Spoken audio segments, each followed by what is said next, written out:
तुम्हाला काय वाटतं, महाराष्ट्राच्या जनतेला खरंच काय मिळालं का? त्या अधिवेशनाचा हेतू सफल झाला का? मी तुम्हाला सांगू का, महाराष्ट्रामध्ये सध्या अधिवेशन जे सुरू आहे त्या अधिवेशनातून महाराष्ट्रातल्या जनतेला काहीही पदरात पडत नाही. रोज एक नवीन काहीतरी थापा मारायच्या, रोज नवीन थाप. विरोधी पक्षावर खोटे नाटे आरोप करायचे, विरोधी पक्षाला आपलं म्हणणं सुद्धा मांडू द्यायचं नाही. आणि तुम्ही काय केलं, आम्ही काय करतो, याच्या पलीकडे काहीही अधिवेशन चालत नाही. या अधिवेशनामध्ये मी स्वतः अनेक वेळा प्रश्न उपस्थित केले की चर्चेला ज्या विषयाची, ज्या विभागाची चर्चा असते त्या विभागाचे मंत्री का हजर राहत नाहीत. अध्यक्षांनी काही वेळा सांगितलं ते हजर नाही राहिले हरकत नाही, सर्वांची संयुक्तिक जबाबदारी, त्यामुळे कोणतरी मंत्री उपस्थित आहे ना, कामकाज चालवा. पूर्वी गॅलरीमध्ये त्या विषयाचे सेक्रेटरी पासून सगळे वरिष्ठ अधिकारी असायचे, उपस्थित राहायचे. हा मुद्दा मी सातत्यानं लावून धरला, तेव्हा राज्याचे मुख्यमंत्री देवेंद्र फडणवीस यांनीच मला स्वतः सांगितलं की असे काय अधिकारी गॅलरीत येऊन बसायची गरज नाही, ते आमच्या ऑफिसमध्ये बसले आणि तिथे तुमचं म्हणणं ते नोंद करतायत. आता या वेळेला अध्यक्षांना, मुख्यमंत्र्यांना, सगळ्या मंत्र्यांना सांगावं लागलं की अधिकारी गॅलरीमध्ये बसत नाहीत, त्यांनी बसलं पाहिजे. हे सांगावं लागलं. मी फक्त हसायचो, मी काहीच बोलायचो नाही. ज्यांनी माझे मुद्दे खोडले त्यांना कळून चुकलं की हीच पद्धत बरोबर आहे, अधिकाऱ्यांनी इथं बसलं पाहिजे. 288 आमदार म्हणजे पुरा महाराष्ट्र आहे.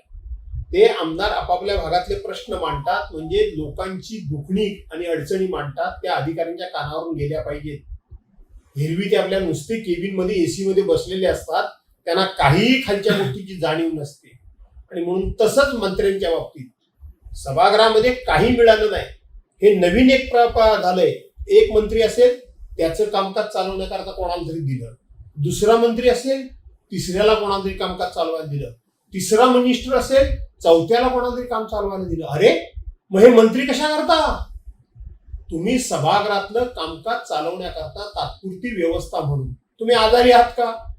तुम्ही परदेशामध्ये गेलेले आहात का? तुम्ही इथे हजर नाही आहेत का? तुम्हाला राज्यमंत्री नाही आहेत का? सगळे आहेत.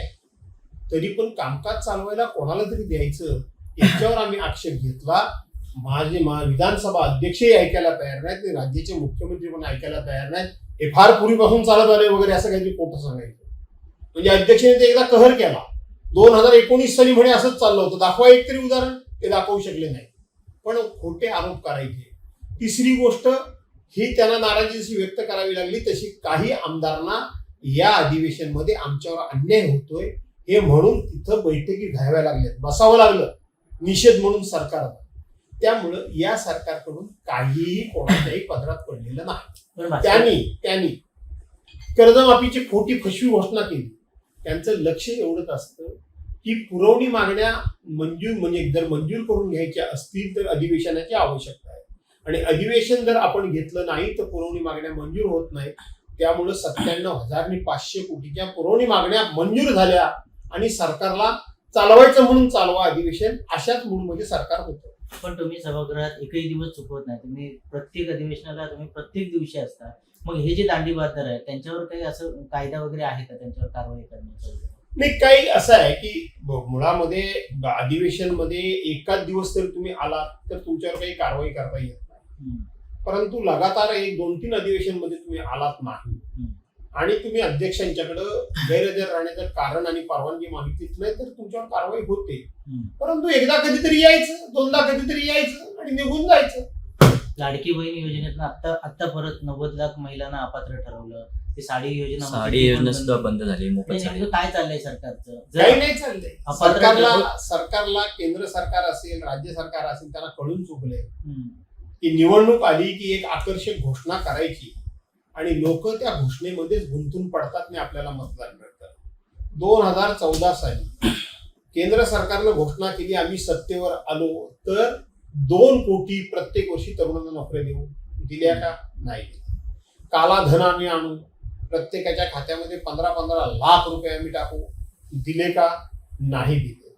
अशा अनेक घोषणा केल्या. निवडणूक आली, निवडणुकीमध्ये त्यांना यश मिळालं, त्या घोषणा विरून गेल्या. नंतर त्यांनी निवडणूक काय आणलं की 1 नेशन 1 इलेक्शन केलं का? 1 नेशन 1 इलेक्शन नाही. पहिलगावचा हल्ला झाला, पेहलगावच ना, पेहलगाव तिथं हल्ला झाला नाही. शिंदूरचा कुठे झाला तो? सिंदूरचा मला वाटतं पेहलगामला झाला. त्याच्या अगोदर ते 40 जवान मेले, उरी वेगळा, तर तिथं झाला हल्ला. झाली ती निवडणूक जिंकली. काल राम मंदिराचं उद्घाटन घाई गडबडीत केलं, निवडणूक जिंकली. तसंच महाराष्ट्र सरकारनं याच देवेंद्र फडणवीसांनी सांगितलं होतं की पहिल्या कॅबिनेटमध्ये तुम्हाला धनगर समाजाला मी आरक्षण देईन. आरक्षण त्यांना आहे, परंतु त्यांना आदिवासी समाजामधून आरक्षण पाहिजे, ते मी देईन सांगितलं. दिलं का? मराठा समाजाला आरक्षण देईन मी सांगितलं. दिलं का? त्यांनी जंगम समाजाला आरक्षण देईन, लिंगायत समाजाला देईन सांगितलं. दिलं का? नाही दिलं. आणि तशाच पद्धतीने या निवडणुकीमध्ये लाडकी बहीण योजना आणली. 2,53,00,000 महिलांना सरसकट तुम्ही पैसे दिले, त्यांची सरसकट मतं तुम्ही घेतली, त्यांच्या कुटुंबियांची मतं तुम्ही घेतली, आणि आता त्यातले 92 लाख, 90 नाही 92 लाख महिला तुम्ही कमी केल्या. आता याच्या पुढे तुम्ही काय केलं की दिवाळीला एक साडी देत होतात बहिणींना, ती सुद्धा योजना तुम्ही बंद केल्याची आज सगळीकडे जाहीर झाले. याचा अर्थ हे लाडकी बहीण योजना तेव्हाही नव्हती, आजही नाही, उद्याही नसेल.